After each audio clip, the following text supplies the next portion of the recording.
औज़ुबिल्लाहिमिनश्शैतानिर्रजीम बिस्मिल्लाहिर्रहमानिर्रहीम अस्सलाम वालेकुम व्यूअर्स। अच्छा व्यूअर्स, आज की वीडियो में हम डिस्कस करने वाले हैं जनाब पेट्रोल वर्सेस सीएनजी इंजन के बारे में कि इंजन की लाइफ के ऊपर पेट्रोल और सीएनजी जो है वो किस तरह से इफेक्टिव होते हैं, किसके ज़्यादा नुकसानात होते हैं, किसके कम नुकसानात होते हैं।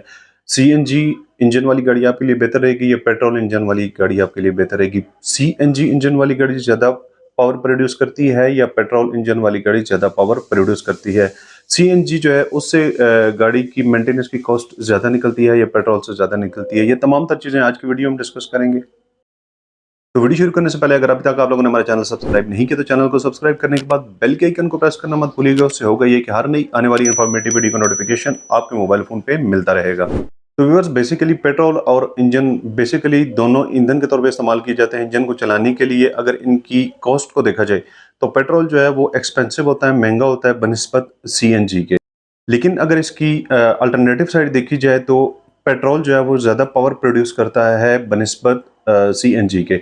अभी उसमें सीन ये होता है कि देखना ये पड़ता है कि गाड़ी किस पर्पस के लिए, किस एरिया में आप इस्तेमाल कर रहे हैं। अगर तो आप किसी पहाड़ी एरिया में रहते हैं और पहाड़ी एरिया में आप गाड़ी अपनी यूज़ कर रहे हैं, जहाँ पे आपने 5-6 सवारियाँ बिठा के किसी हाइट पे जाना है, नीचे उतरना है, या कटे-फटे रास्ते हैं जहाँ पे गाड़ी का ज़ोर लगना है, या आपकी गाड़ी लोडर गाड़ी है, तो वहाँ पे आप उस तरह की पावर प्रोड्यूस इंजन से नहीं करवा सकते जिस तरह के एक पेट्रोल इंजन आपको पावर प्रोड्यूस करके देगा। तो ये इसका नेगेटिव है, यानी कि सीएनजी सस्ता था, पेट्रोल महंगा हो गया, लेकिन उसमें सीएनजी में पावर कम और पेट्रोल में पावर ज़्यादा।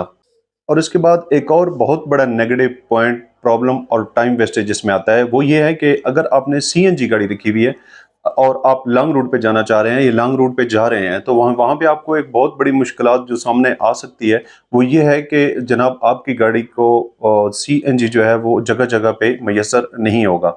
फॉर एग्जांपल, आप निकलते हैं नेशनल हाईवे पे, निकलते हैं मोटरवे पे, निकलते हैं या किसी भी लॉन्ग रूट पे निकलते हैं, तो जगह पे सीएनजी स्टेशन बहुत कम है, या आपको डलवानी पड़ेगी तो किसी शहर में जाके इंटरचेंज से उतर के जाना पड़ेगा, जहां से आपको आपकी गाड़ी में सीएनजी डलवाना पड़ेगी। उससे होगा क्या कि आपका टाइम वेस्ट होगा और क्या पता आगे से वो जिस शहर में आप उतरे वहां पे सीएनजी मिले या ना मिले। तो इस तरह ये जो है ये भी प्लस पॉइंट जाता है पेट्रोल की तरफ। अगर हम मेंटेनेंस की बात करें तो मैकेनिक्स जो हैं आपको पेट्रोल गाड़ी के, अभी ये तो सिंपल ही होता है, यानी कि अगर बेसिक इनमें डिफरेंस ये होता है कि जो सीएनजी गाड़ी होती है उसमें एक सीएनजी सिलेंडर किट लगी होती है, वो सीएनजी प्रोवाइड करता है इंजन तक। ठीक है, इंजन से वही चीज़ है। और जो पेट्रोल गाड़ी है उसमें फ्यूल टैंक से पेट्रोल जो है वो इंजन तक पहुंचता है, यानी कि फ्यूल टैंक से लेके इंजन तक और सीएनजी सिलेंडर से लेके इंजन तक। यहाँ पे दरमियान में डिफरेंस ये होता है कि अभी आप एक लॉन्ग रूट पे जा रहे हैं या आपकी गाड़ी में जाते हुए खुदा न खासा किसी जगह पे आपकी गाड़ी का फ्यूल पाइप लीक हो गया, ठीक है, या फ्यूल पंप खराब हो गया, तो इजीली आपको मैकेनिक हर जगह पे उसके मिल जाएंगे। लेकिन सीएनजी खुदा न खास्ता अगर आपकी गाड़ी का कहीं से लीक हो गया तो एक तो वो नुकसानदेह बहुत ज़्यादा होता है। होता तो पेट्रोल भी है, लेकिन उसकी निस्बत जो सीएनजी है वो बहुत ज़्यादा होता है और उसके मैकेनिक भी जो है वो हर जगह पे मैसर नहीं मिलेंगे आपको। तो इस तरह से भी ये एक नेगेटिव पॉइंट है सीएनजी का। अगर इनकी प्राइस की बात की जाए तो अभी स्टार्ट में तो गाड़ियां नहीं आ रही थी सीएनजी वाली, लेकिन अभी कुछ कंपनियां हैं जिनमें जेन्युइन सीएनजी फिटेड कंपनी से आ रहा है। उसमें यह होता है कि बेसिक उधर डिफरेंस पाया जाता है, यानी कि उनमें एक पेट्रोल गाड़ी है और एक सीएनजी वाली गाड़ी है जिनमें जेन्युइन फिटेड होता है। मैं उनकी बात कर रहा हूँ जो कंपनी से जेन्युइन फिटेड होके आती हैं, ठीक है। उनमें डिफरेंस होता है अराउंड अबाउट 1 लाख रुपए का आपको डिफरेंस मिलेगा इन दोनों की प्राइस में, ठीक है। बाकी गाड़ी same, model same, each and everything same, लेकिन उसमें सिर्फ सीएनजी है और इसमें पेट्रोल है। तो सीएनजी वाली गाड़ी जो है वो 1 लाख रुपए महंगी होगी पेट्रोल की निस्बत। नेक्स्ट पॉइंट हमारे पास आता है जनाब, जब इंजन के अंदर फ्यूल बर्न होता है, यानी कि पेट्रोल बर्न होता है, तो वहां पे कार्बन जो है वो प्रोड्यूस करता है, यानी कि पेट्रोल की वजह से इंजन में कार्बन प्रोड्यूस होती है। अगर दूसरी तरफ देखा जाए तो सीएनजी इंजन में कार्बन निस्बतन कम प्रोड्यूस होती है, बल्कि ना होने के बराबर ही होती है। तो इसमें यह होता है कि जब इंजन में, पेट्रोल इंजन में कार्बन प्रोड्यूस होती है तो लाजमी बात है उसके थोड़े से वो असरात छोड़ के जाती है, जो कि बाद में प्लगों को हम साफ करवाते हैं। तो लाजमी बात है कि ये जब फ्यूल बर्न होता है, पेट्रोल बर्न होता है, तो उसकी वजह से धमाका होता है और थोड़ी बहुत कार्बन प्रोड्यूस होती है, ठीक है। तो वो मुख्तलिफ पार्ट्स के ऊपर इफेक्टिव होती है, लेकिन उसका इतना नहीं है अगर कंपेयर किया जाए सीएनजी से। तो वो CNG से ज़्यादा कार्बन प्रोड्यूस करती है। इस बात को समझना है। मैं CNG के बारे में बता रहा हूँ।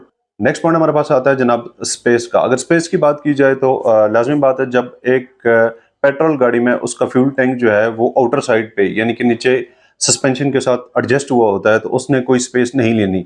जबकि CNG सिलेंडर जो होते हैं वो गाड़ी की ट्रंक में एडजस्ट किए जाते हैं। अभी ट्रंक में जहाँ पे आपने 6 बैग आपके एडजस्ट हो रहे हैं विदाउट सिलेंडर के, तो जब सिलेंडर एडजस्ट हो जाएगा या सिलेंडर लग जाएगा तो लाज़िम बात है 4 बैग आएंगे। तो इसी तरह जो स्पेस है वो भी आपका कम हो जाता है जब आप CNG किट लगवाते हैं। और लास्ट में अगर हम बात करें रीसेल वैल्यू की, अभी ये गाड़ियां हैं जो जेन्युइन CNG फिटेड आ रही हैं कंपनी से, उनकी तो खैर बात ही हो रहा है। लेकिन उससे हट के अगर हम बात करें जो आफ्टर मार्केट जिन गाड़ियों में CNG किट फिट की जाती है, तो रीसेल वैल्यू इनकी तकरीबन थोड़ा बहुत ही डिफरेंस है। हाँ, अगर आपके एरिया में CNG इजीली मिलता है और विद इन सिटी आपने गाड़ी यूज़ करनी है तो आप CNG गाड़ी ले लें, क्योंकि वो बेहतर रहती है नॉर्मल के लिए। अभी तो खैर इतना ज़्यादा डिफरेंस भी नहीं रहा। पहले कुछ टाइम पहले जो है वो बहुत ज़्यादा डिफरेंस होता था पेट्रोल में और CNG में, लेकिन अभी जो डिफरेंस है वो बिल्कुल ना होने के बराबर ही हो गया। अभी आप पेट्रोल गाड़ी लें या CNG गाड़ी लें, नॉर्मल सा उसमें डिफरेंस होता है। तो मेरे ख्याल में अगर डिफरेंस ज़्यादा हो तो तब CNG गाड़ी ले लेनी चाहिए। और उसके साथ साथ ये भी है कि आपका यूजेज भी है, आपने किस पर्पज़ के लिए यूज़ करनी है। अगर नॉर्मल आपने बच्चों को स्कूल छोड़ने, लाने, ऑफिस जाने आने के लिए यूज़ करनी है तो CNG गाड़ी आपके लिए बेहतर है, बशर्ते कि आपके एरिया में CNG मिल जाता है। तो व्यूअर्स, ये थी आज की वीडियो। अगर आप वीडियो आप लोगों को पसंद आई है तो लाइक और सब्सक्राइब लाजमी कीजिएगा। इस तरह की इन्फॉर्मेटिव वीडियो हमारे चैनल पे अपलोड होती रहती हैं। अपना और अपने पैरों का बहुत सारा ख्याल रखिएगा, दुआ में याद रखिएगा। मिलते हैं नेक्स्ट वीडियो में, तब तक के लिए इजाज़त दीजिए जी। अल्लाह हाफिज़।